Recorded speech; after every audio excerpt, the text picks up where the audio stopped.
V S അച്യുതാനന്ദന്റെ വലങ്കയായി നിന്ന പല CPIM നേതാക്കളും പിണറായി സത്തിന്റെ മുമ്പിൽ ഓച്ചാനിച്ച് നിൽക്കുന്ന കാലഘട്ടമാണ് ഈ ദശാബ്ദം മുഴുവൻ കണ്ടത്. എന്നാൽ വി എസിന്റെ ശക്തി എന്താണെന്നും വി എസ് ജനമനസ്സുകളിൽ കൃത്യമായും അദ്ദേഹം ഒരു അടയാളം ഇട്ടിട്ട് തന്നെയാണ് പോയതെന്ന് മനസ്സിലാക്കിയതോടെ ആ ശക്തി 10 മടങ്ങ് വർദ്ധിച്ച് പിണറായി സത്തിനെതിരെ തിരിയുകയാണ്. അതെ, MA ബേബി അതിനുള്ള തിരി കൊളുത്തിയിരിക്കുകയാണ്. നമുക്കറിയാം, വി എസിന്റെ അന്ത്യകർമ്മങ്ങൾ നടന്ന വലിയ ചുടുകാട് മൈതാനത്ത് അവിടെ MA ബേബി നടത്തിയ ഒരു പ്രസംഗമുണ്ട്. അതിപ്പോൾ സോഷ്യൽ മീഡിയയിൽ ഉൾപ്പെടെ വൈറലാണ്.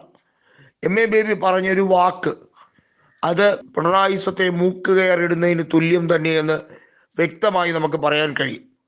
മാത്രമല്ല, NK പ്രേമചന്ദ്രൻ പറഞ്ഞൊരു കാര്യമുണ്ട്. NK പ്രേമചന്ദ്രന് ഏറ്റവും അസഭ്യം പറഞ്ഞ വ്യക്തിയാണ് പിണറായി വിജയൻ. വി എസിനെ കണ്ണേ കരളെ എന്ന് വിളിച്ചപ്പോൾ അദ്ദേഹത്തിൻ്റെ ജനകീയത കണ്ട് തലയ്ക്ക് വട്ടുപിടിച്ചതുപോലെ പിണറായി വിജയൻ ഇതെന്താ ഉഷാ ഉതുപ്പിൻ്റെ ഗാനമേളമല്ലോ ആണോ ഇവിടെ നടക്കുന്നത് എന്ന് ചോദിച്ച ഒരു സാഹചര്യമുണ്ട്. അത്രയധികം വി എസ് എന്ന വ്യക്തിയെയും അദ്ദേഹത്തിൻ്റെ പോപ്പുലാരിറ്റിയും ജനങ്ങളുടെ തള്ളിക്കയറ്റം, ക്രൗഡ് പുള്ളിങ് എബിലിറ്റി പിണറായി നല്ലപോലെ ഭയന്നിരുന്നു. ഇപ്പോഴിത് ആ പിണറായിയുടെ ഭയം ശരിവെക്കുന്ന തരത്തിലേക്ക് MA ബേബിയും അതുപോലെ CPIMലെ നിരവധിയായിട്ടുള്ള പഴയ വി എസ് പ്രേമികളും സടകുടഞ്ഞ് എഴുന്നേൽക്കുകയാണ്. അമ്മായിയപ്പനെയും മരുമകനെയും കൈകാര്യം ചെയ്യാൻ ഇത് തന്നെയാണ് പറ്റിയ അവസരം.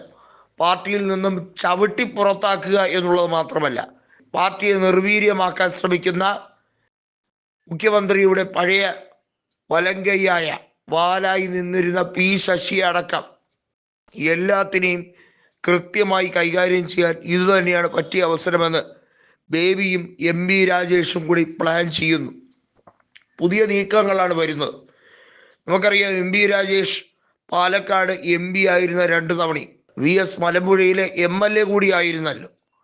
വി എസിൻ്റെ മലമ്പുഴ കൂടി ചേരുന്നതാണ് പാലക്കാട് നിയോജക മണ്ഡലം. MB രാജേഷ് കൃത്യമായി പറയുന്നു, തിരിച്ചടി തുടങ്ങിക്കഴിഞ്ഞിരിക്കുന്നു എന്നുള്ളത്. പരസ്യപ്പെടുത്തുകയല്ല, രഹസ്യമായ ഒളിയമ്പുകളാണ് ചെയ്യുന്നത്.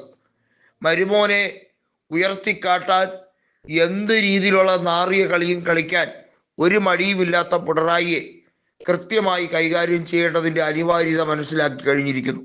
ഇനി ഒരിക്കൽ കൂടി നാണവും മാനവും ഇല്ലാതെ ധർമ്മടത്ത് മത്സരിക്കുകയാണെങ്കിൽ 8ന്റെ പണി കൊടുക്കാൻ തന്നെയാണ് കൃത്യമായി പാർട്ടിയിൽ ഇപ്പോൾ പല നേതാക്കളും രഹസ്യമായി തീരുമാനിച്ചിരിക്കുന്നത്. നമുക്കറിയാം, കണ്ണൂർ ലോബി തന്നെ 2ആയി സ്പ്ലിറ്റായി കഴിഞ്ഞിരിക്കുന്നു. P ജയരാജൻ ഉൾപ്പെടെയുള്ള നേതാക്കൾ പഴയ പോലെയല്ല.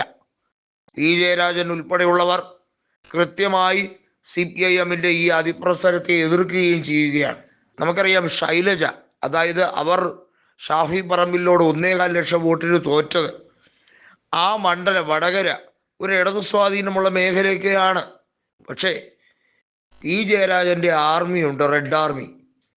അവർ ജയരാജൻ്റെ പരാജയം എങ്ങനെയാണോ ഔദ്യോഗിക വിഭാഗം ആഘോഷിക്കാൻ ശ്രമിച്ചത്, അതിന് കൃത്യമായൊരു റിവഞ്ചാണ് ചെയ്തിരിക്കുന്നത്. CPIM കലങ്ങി മറിയുകയാണ്.